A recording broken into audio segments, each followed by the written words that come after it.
Salam olahraga. Bertemu lagi bersama saya Beli Vanmo yang akan membahas mengenai prediksi pertandingan-pertandingan di Piala Dunia. Sudah masuk babak 32 besar ya. Dan tadi malam dini hari itu sudah ada pertandingan pertama tuan rumah Kanada versus Afrika Selatan. Kanada memastikan diri lolos ke babak 16 besar ya setelah unggul 1-0 lewat laga yang dramatis, karena itu golnya di menit 91 pada saat dini hari tadi ya, menghadapi Afrika Selatan. Saya kira itu laga yang menurut saya Kanada pantas menang, cuman Absel juga terlihat sekali ingin memaksakan keperpanjangan waktu ya, atau bahkan sampai penalti, karena beberapa kali melakukan back pass ke kiper. Tapi kegigihan pemain Kanada berhasil akhirnya mencetak gol di menit 91 pada saat dini hari tadi. Lanjut untuk nanti malam ada 3 pertandingan. Itu ada pertandingan Brazil vs Jepang, ada Jerman versus Paraguay, dan ada pertandingan antara Belanda versus Maroko. Yang pertama itu adalah pertandingan antara Brazil versus Jepang ya. Kalau kita ingin sampaikan itu, inilah mimpi serial film Tsubasa ya, bahwa Jepang suatu waktu nanti akan ketemu dengan Brazil ya, karena di film Tsubasa itu beberapa kali ditayangkan.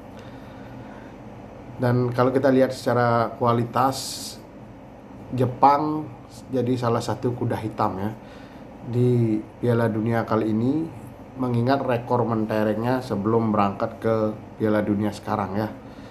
Jepang itu sangat sulit dikalahkan oleh tim-tim Eropa, bahkan sudah sempat mengalahkan Inggris 1-0. Piala Dunia sebelumnya sempat mengalahkan Spanyol, Jerman ya. Dan belum teruji pada saat bertemu tim dari Amerika Latin yang terkenal kuat itu kan Brazil dan Argentina. Kita pendekkan saja dengan hanya melihat selama pertandingan penyisian ya. Brazil saya kira meraih hasil yang lumayan ya, menghasilkan 7 poin. Itu dia 2 kali menang atas Skotlandia, atas Haiti, dan seri melawan Maroko.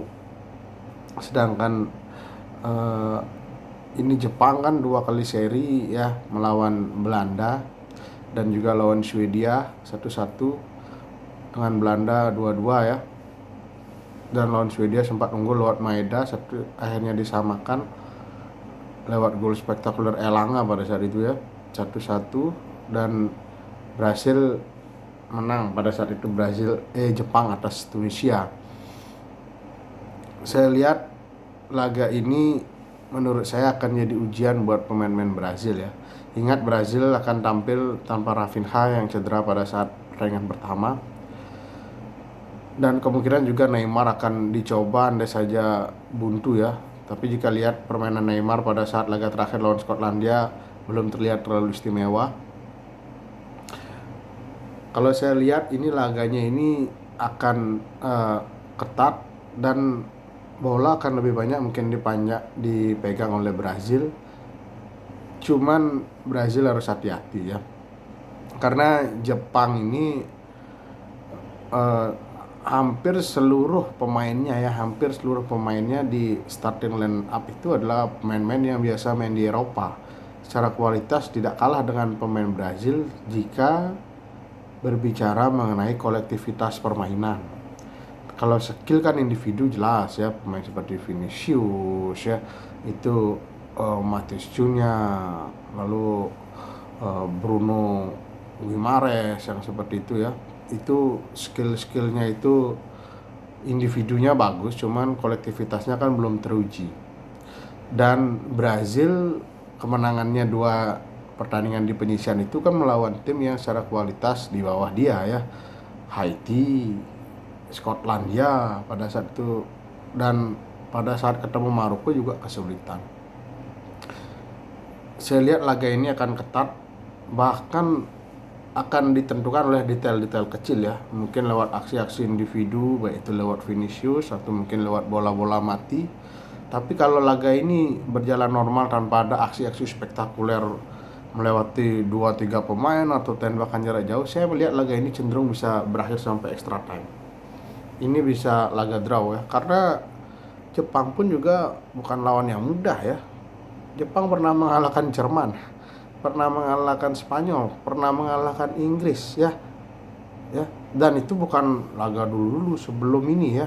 Target Jepang itu juara Piala Dunia itu adalah di 2050. Dan sekarang lagi on progress. Makanya saya lihat laga ini akan ketat, tidak mudah bagi Brazil. Ada besar kemungkinan laga ini akan berpotensi sampai ke babak extra time atau bahkan sampai penalti. Akan ketat ini, kecuali ada detail-detail kecil, aksi individu, misalkan Vinicius melewati 3-4 pemain atau tendangan jarak jauh, itu bisa berbeda. Tapi kalau lihat dari permainan, saya yakin ini akan laga yang ketat ya, karena kolektivitas Jepang bagus, Brazil mengandalkan skill-skill individu dan pengalaman Carlo Ancelotti yang sudah bermental juara sebagai pelatih Brazil. Lalu yang kedua ada laga Jerman versus Paraguay.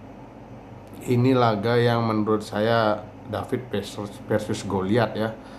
Jerman tim yang secara nama ya itu adalah langganan Piala Dunia. Bahkan Jerman itu bukan hanya langganan ya, minimal dia masuk sampai 16 besar dari yang saya amati dari 98 ya. Itu Jerman minimal masuk 16 besar, perempat final, beberapa kali masuk semifinal, dan sempat masuk final ya di 2002, di 2014 dia juara ya, melawan Paraguay yang secara historis itu tidak punya pengalaman bermain di level-level tinggi Piala Dunia ya, mungkin sampai penyisian ya, masuk 16 besar ya. Apalagi sekarang Paraguay kan sudah tidak seperti dulu, zaman masih ada Rocky Santa Cruz. Sekarang yang ngetop itu kan Almiron, waktu itu pun juga kena kartu merah ya. Sekarang mungkin sudah bisa main Almiron karena sudah absen di beberapa pertandingan ya. Lalu ada Aldarete gitu ya. Cuman kalau kita lihat, Jerman harus juga waspada dengan Paraguay ya, karena Jerman 2 kali head to head ketemu Paraguay itu di 2012 sempat itu seri 3-3, dan juga sempat menang Jerman ya di 2002, itu sudah lama, itu pun dengan skor tipis 1-0. Paraguay ini lawan yang secara historis juga sering menyulitkan Jerman. Apalagi sekarang Jerman itu adalah diisi oleh pasukan muda. Ya, dan jangan lupakan juga laga terakhir Jerman itu secara mengejutkan kalah oleh salah satu tim Amerika Latin juga ya, Ekuador 2-1, walaupun sudah sempat unggul Jerman 1-0. Itu kejutan yang besar ya di laga terakhir Piala Dunia penyisian ya. Sedangkan Paraguay kan terakhir seri ya dengan Australia, dan kalau lihat dari secara permainan memang menurut saya tidak terlalu istimewa Paraguay ini ya. Ini murni mengandalkan permainan bertahan. Cuman saya teringat sekali pada saat 2010 ya, itu saya menonton, masih terngiang pada saat itu Paraguay bertemu Spanyol di 16 besar ya.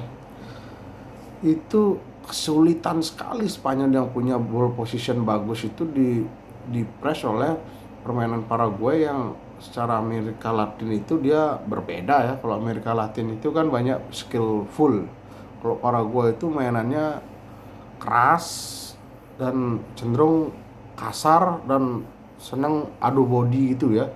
Begitu juga backnya itu tinggi-tinggi pemain Paraguay. Kesulitan pada saat itu Spanyol yang mengandalkan ball position, walaupun akhirnya menang Spanyol atas Paraguay 1-0 ya. Itu pada saat itu sangat seru pertandingannya karena ada sempat 2 tendangan penalti ya. Dan saya lihat ini laga ini akan ketat, bahkan menurut saya Jerman akan, kalaupun menang itu tipis dengan Paraguay. Saya tidak melihat Jerman akan pesta gol, kecuali ada gol Jerman di menit-menit awal, mungkin dari 10 menit ke bawah itu Jerman bisa mencetak gol. Ya, kecuali ada Jerman bisa mencetak gol di awal, mungkin akan merubah jalannya pertandingan. Tapi kalau Jerman deadlock, ini juga harus waspada dengan pertahanan Paraguay.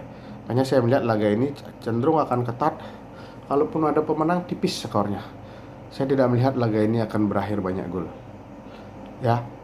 Lalu yang ketiga itu adalah Belanda versus Maroko. Ini laga yang seru. Belanda yang berhasil meraih 7 poin ya. Terakhir seri lawan di grup itu dia 3 kali bertanding. Serinya lawan Jepang 2-2, menang atas Swedia 5-1 dan menang 3-1 ya di laga terakhir atas Tunisia. 3 pertandingan 10 gol.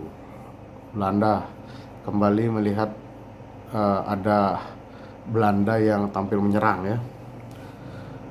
Cuman juga selalu kebobolan Belanda ya. 3 pertandingan kebobolan 4 gol. Hampir 1, sekian ya, lebih dari 1 per pertandingan. Belanda harus hati-hati ya. Maroko ini hampir starting line up-nya itu sebagian besar juga pemain-pemain naturalisasi ya, yang dia main di luar lalu kembali karena mungkin ada keluarganya yang berasal dari Maroko.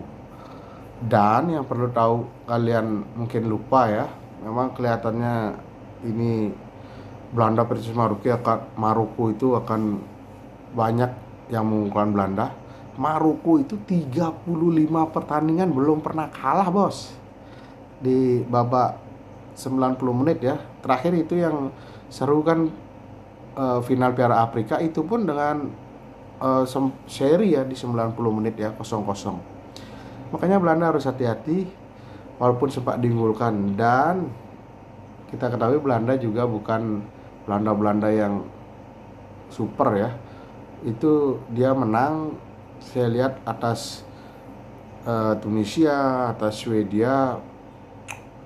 Itu menurut saya terus terang atas Swedia itu 5-1 itu kejutan banget ya. Jarang saya melihat Belanda bisa tampil sebagus itu. Cuman sekarang ketemu Maroko juga, Maroko ini hebat ini. Lawan Brasil di penyisian itu yang jadi unggulan juga seri 1-1. Makanya saya lihat laga ini akan ketat. Dan hati-hati Belanda, hati-hati kalau ini laga ini sampai lewat dari 90 menit extra time sampai adu penalti, Belanda sering kalah lewat adu penalti. Hati-hati Belanda. Laga ini saya lihat cenderung akan berakhir draw di 90 menit, bisa sampai ke perpanjangan waktu. Dan kemungkinan terjadi banyak gol laga ini besar ya. Ya. Laga ini akan besar kemungkinan menjadi banyak gol karena saya lihat Belanda mainnya menyerang dan juga punya rekor kebobolan besar, tapi mencetak golnya juga dia banyak. Maroko pun seperti itu ya. Itu saja dari saya. Jangan lupa subscribe Believe Funmo. Sekali lagi, salam olahraga.